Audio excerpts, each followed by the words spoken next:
So this is the key model we want to talk about today.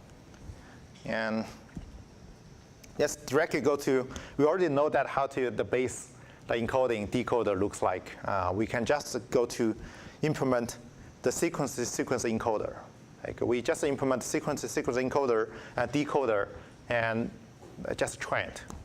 Okay, so we already talk about the data set, already talk about the encode decoder model, how it works. So we can start directly. The encoder, you see that like it's very similar to what we have before, like for the text classification. We given the vocabulary size and the embedding size to create the embedding layer here. And so the tokens fit into embedding layer. And then give a number of hidden layers, and also dropout probability. Like dropout means like for each layer, you have multi-layers here. For each recurrent layer, the output will drop out something to fit into the next label. Or similarly to the hidden state passed to the next time, I also drop out something. So like the encoder doesn't have the dense layer. It's just the embedding layer or RN layer. So you remember the RN is like controlled by number of hindrance, controlled by number of layers, and the decoder should have the same RN layers created because the way how we do the things. So similarly, the X, like the X shape will be batch size by the length. We fit into the embedding layer, we'll get batch size, the sequence length, and the embedding size is 3D. We want to switch, we want to make the sequence to be the first dimension, which is we do a swap axis here. So before we just do X transpose fit into the embedding layer. Actually the thing, the two are the same thing. Now we create the embedding begin state. So this is state for the RN. It's not the state for the decoder and encoder. They actually have the same name called state, but actually they're a little bit different. So we first create a beginner state, the state only need to know the batch size, the context we have, and this is all zeros. And fit state into the RN, give the input, you will get output, you will get state. We mentioned that before. We only need the output. We only need the state. We don't need the output. But in the latter models, we maybe need the output. So but we still like to output all these values we have. So here we have return the output, return the state. Okay. So that is almost like what we have before. Very standard models, but we just don't have the dense layer to predict the tokens because we don't need to predict. We only need to pass the information to the decoder. Okay, let's see. I put a concrete example. Given the vocabulary size 10, the embedding size 8, number of hindrance, number of layers, we initialize it, and a given X, the batch size equal to 4. The number of the sequence is 7 here, and we just return the output and the state. So let's see the output. The output shape will be the length. First, this number of times number of the sequence length here. Then this is the batch size. And the last dimension will be the hidden size of the RN layer. So this is 16, which is 16 here. Then the state. So this is the RN. This is the RN state. So it's not the decoder state. It's not encoder decoder state. So they're actually the same name, but like a little bit confusing. So the state is actually the LSTM state. So we have two things here. One's called the hidden state. One's called the memory cell. Both things are just similar. The same shape to each other. So the shape is 2 because we have 2 layers. The number of LSTM layers here is 2. 4 is the batch size. 16 is the number of hindrance we have.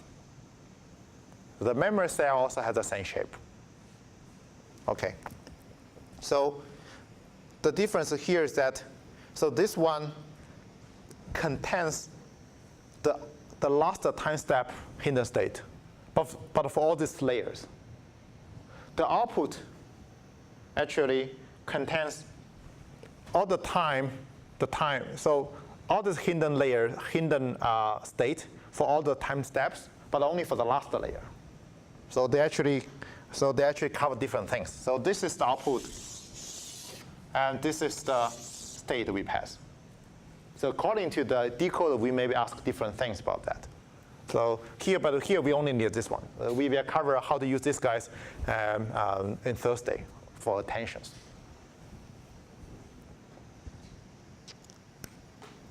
So now here's the decoder. The decoder is pretty similar to the encoder at all these models. The only difference thing here is we have a dense layer. We have a dense layer, and we have flatten equal to false because the input for the LSTM will be 3D input, and the dense layer only applies to the last dimension. So it's equal to flatten the 3D input in 2D and keep the last dimension size and apply the dense layer to get output and reshape back. Okay. So the init state. So we know that. So this is the encode output. We have the output of the RN layers, and the state. We will only keep the state. We're going to drop the output here. So we only pick up the second one here.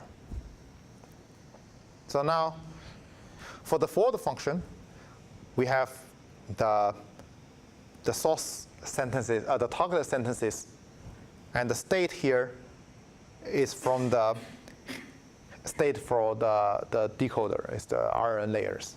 So what do we do here? Similarly, we put into embedding layer to make the time dimension to be the first one. So here's the thing. In the encoder, we create an initialized state with all zeros.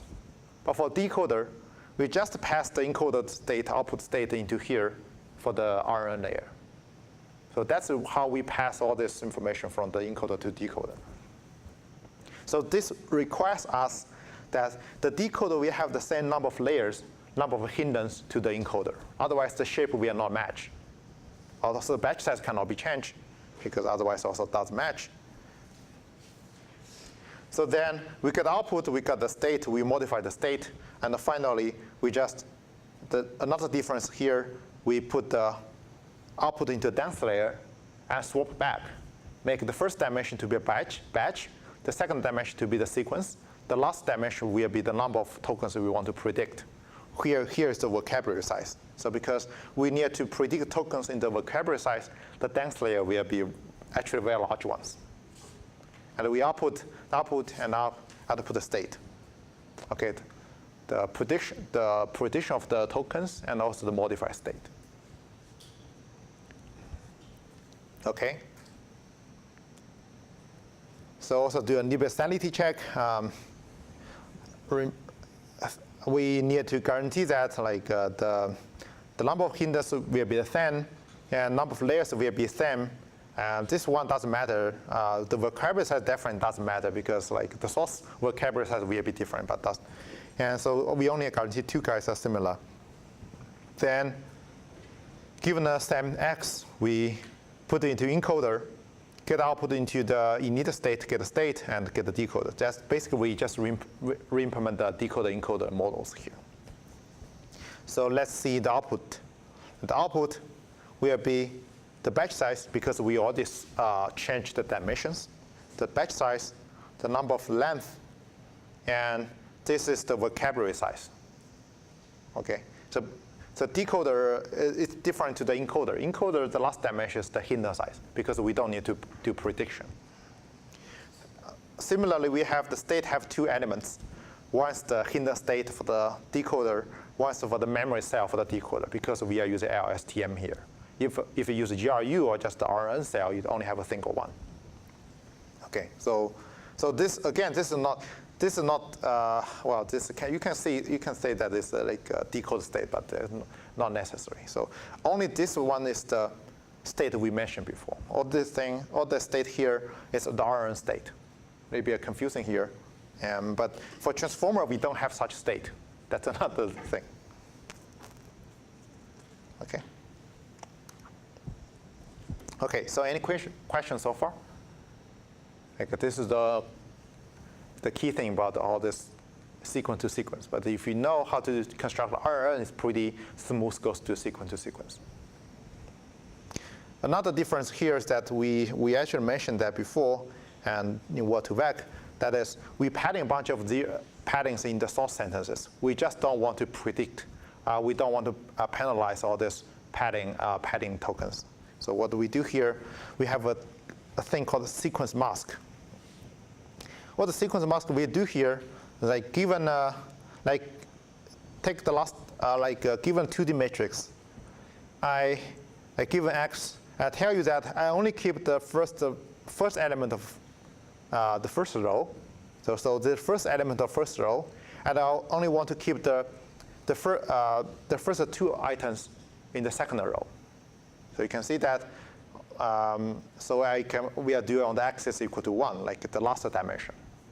And so you can see that the first row we just mask all the things to 0, and for the second row we mask all the things to 0.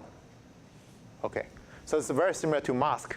You can do like this is a valid length. This is actually a valid length. You can convert it into mask and to multiply the input. So, but this operator make this more compact and make it run much faster. Okay.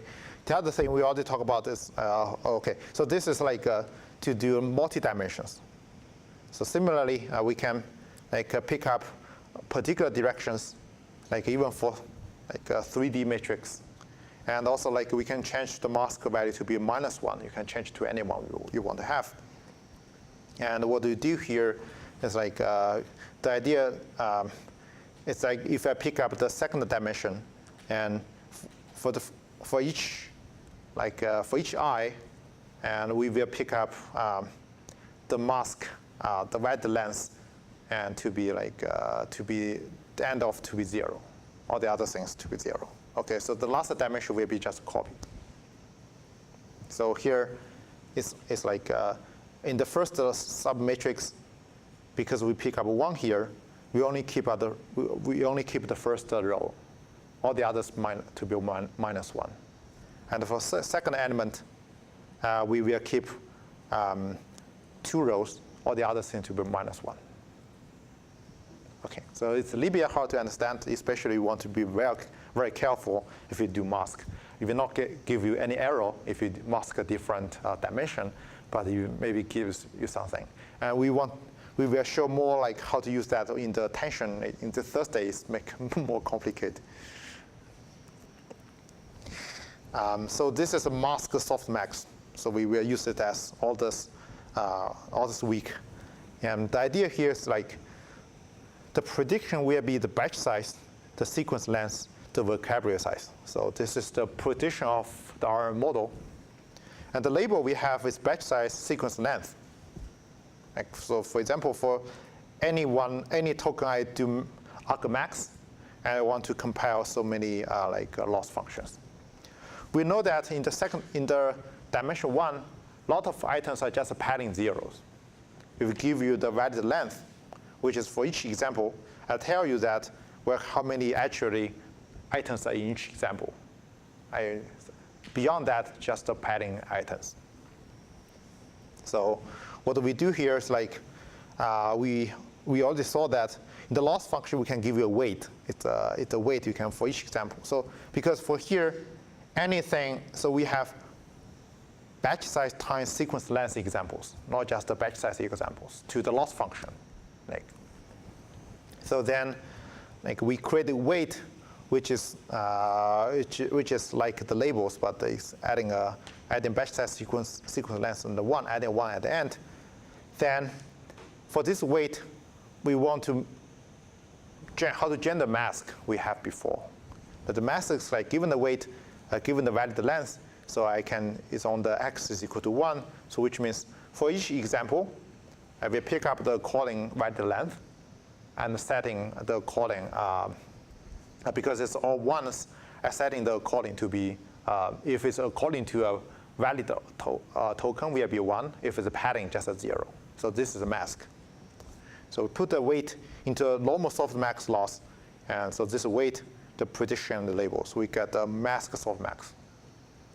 Yeah. In general, you can think each example have a sequence. Each example is a sequence.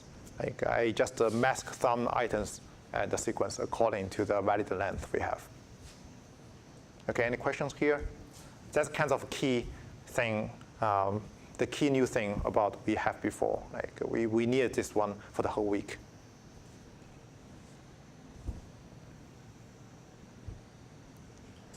Okay, let's go ahead.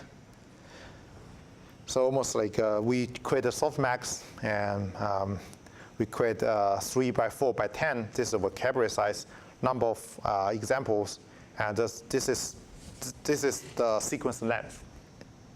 So because the position are just once identical to each other, and this is a label, and we call the valid length equal to 4 to 0.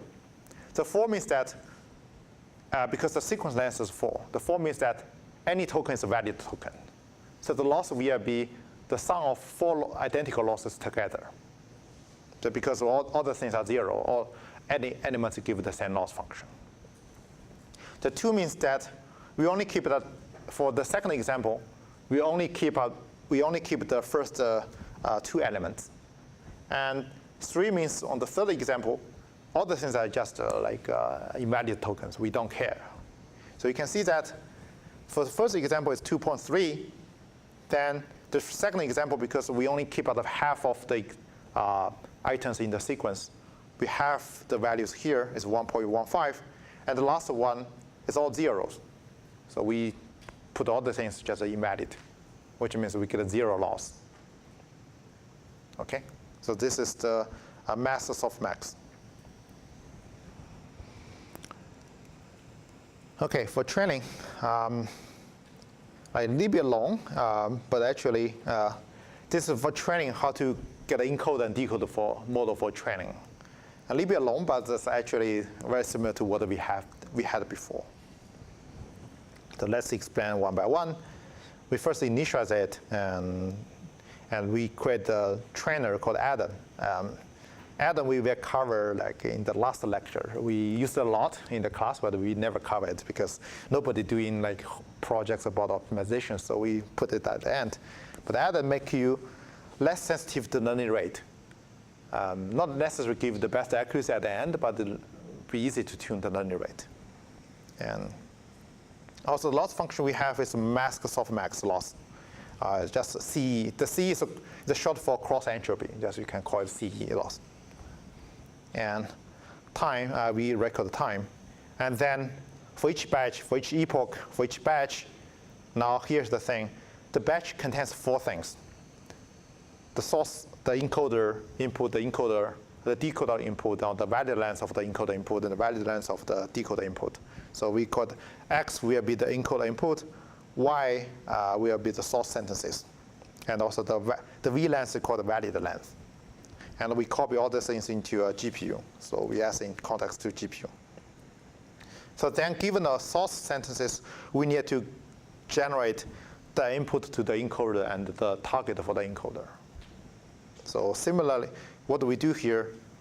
We just pick up like the Y is batch size times sequence. So we get, if the sequence is n, we take up the first n minus 1 sequence, like items as the training, fit into the decoder. And then for the label, we just put into the last n minus 1 as the label. So the first token in the example in the encoder will be the first token in the source code. But the according target will be the second label. It's the next words in the source sentence.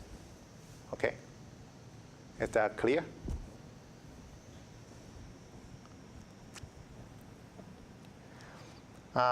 Then, like fit into the model, we have the model have we have X, and also the Y input, and the valid length have the additional information we best pass into the model. So this one, we doesn't need that we don't need that right now. Like actually, the decoder and the encoder we doesn't need all the valid lengths, but we keep there. So because the following model we use it. So the only thing how we use valid length is to compute the loss. Like given the prediction, given the label, given the valid length, we compute the loss. And all the others, they are similar. We do a backward function to compute gradients and do a gradient clipping. Just as, are you still remember what this clipping means? Like we grab all the gradients for the model and compute the norm of all these gradients. If it's larger than 5, we want to project back so that the norm of all the gradients be 5. If it's less than 5, I don't change anything. The reason we want to do that because the other models, if you have a long sequence, it's easy to explode. The gradients can be exploding, then it makes us harder to choose the learning rate. So this one, we name it the upper bound will be 5.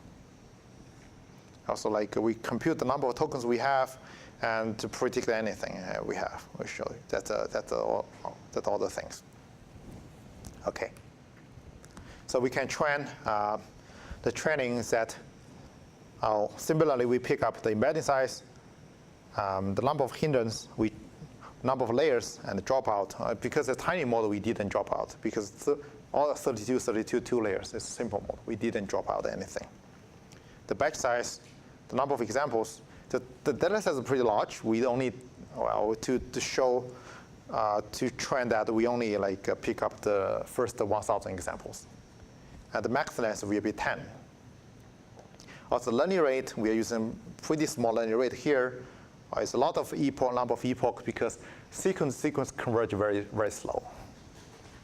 And also using GPUs. All the other things are very similar. You load the data, we create an encoder, we create a decoder, and create a model is an encoder-decoder model, fit the model into training. Okay, so you can see that it decreased pretty slow. Like before we have, one reason is because we have lost so many examples in the model. And so before we can see that after 5 epochs, we already converged very nicely. And, but here, after 50 epoch, 50 paths of data, the loss is pretty large. And we can still decrease until 300 epoch, we get a small, with some small loss here. But time is pretty fast because we only use 1,000 examples here. So that's much, in the previous text classification, we used 25,000 examples. Here we only use 1,000. Okay, so so that's all. That's for training. Any questions so far? So let me ask a question. So let's go back to the encoder-decoder. Let me go back to slides. So we mentioned that. Let me take this one. Take this one. We mentioned that on the sentiment analysis, we can use bidirectional LSTM for to present words. So here, as a nature improvement, for the encoder, we can use bidirectional LSTM because it's not make sense to this example, hello world, but maybe a different one you can on the opposite direction, maybe get much better information about the source sentences. So my question is that, can we use bidirectional LSTM for the decoder?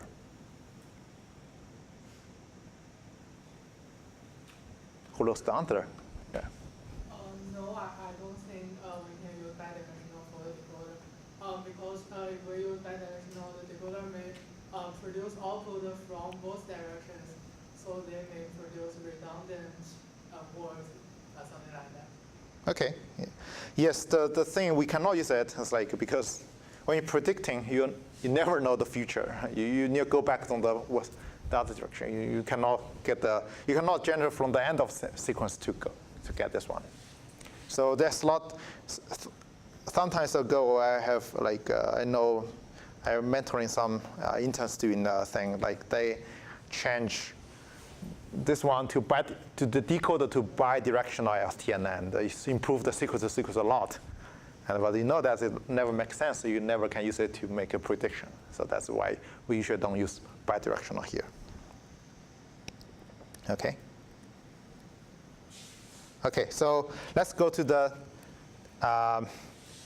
the predicting, so we call the predicting here. A little bit different, a little bit harder to implement because prediction you need to pick up the last words. So given a model, given a source sentence, so given the source sentence, we want to translate this source sentence. Give a vocabulary, give a targeted vocabulary, get a max length, how max length we want to have, given the context we have.